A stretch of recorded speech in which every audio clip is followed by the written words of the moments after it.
one of the USGS reports indicates was there was some incidental storage that was available and reduced the flood peak by 35,000 cubic feet per second.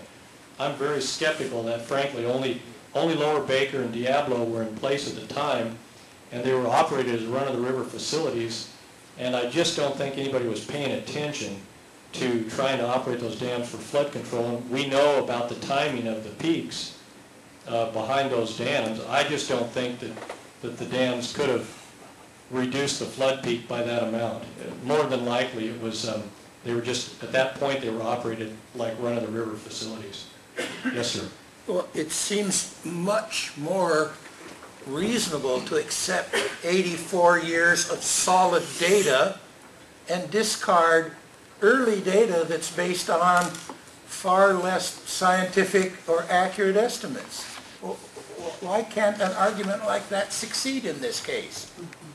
Well, I agree with you. We've got 84 years worth of data. I think you can make a very defensible argument to just forget about the argument over the historic flood data points. Let's just use the data we have. Which is I think you can make a very strong argument to do that. Yes. However, the agencies are not willing to accept that argument. There's some unwillingness to let go of those historic flood estimates. And if that's the case, then let's at least make them more plausible, in my view. Yes, sir. So our issue really is getting our data into the hands of those that make those decisions. And do they, does FEMA or do they actually go out and seek other people to review their data, or their data is their data?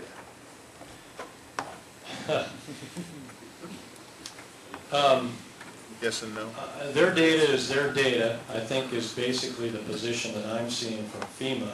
But we are hopeful that there is a formal process to appeal.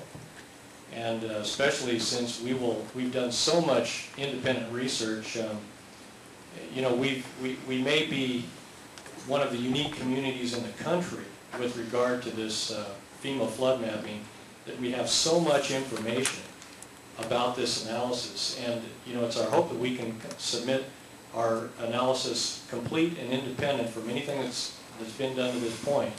And FEMA, according to its process, will forget everything that it has looked at and only look at our stuff and say, they'll analyze it, they'll say, yeah, that sounds reasonable, and then it will be put in place. I mean, that's the hope.